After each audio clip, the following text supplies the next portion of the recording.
देवी सर्वभूतेषु विष्णुमायेति शब्दिता नमस्तस्यै नमस्तस्यै नमस्तस्यै नमो नमः।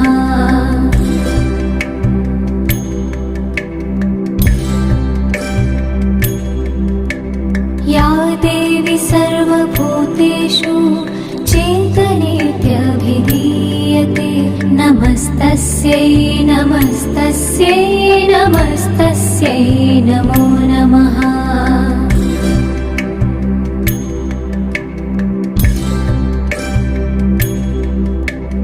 या देवी सर्वभूतेषु बुद्धिरूपेण संस्थिता नमस्तस्यै नमस्तस्यै नमस्तस्यै नमो नमः।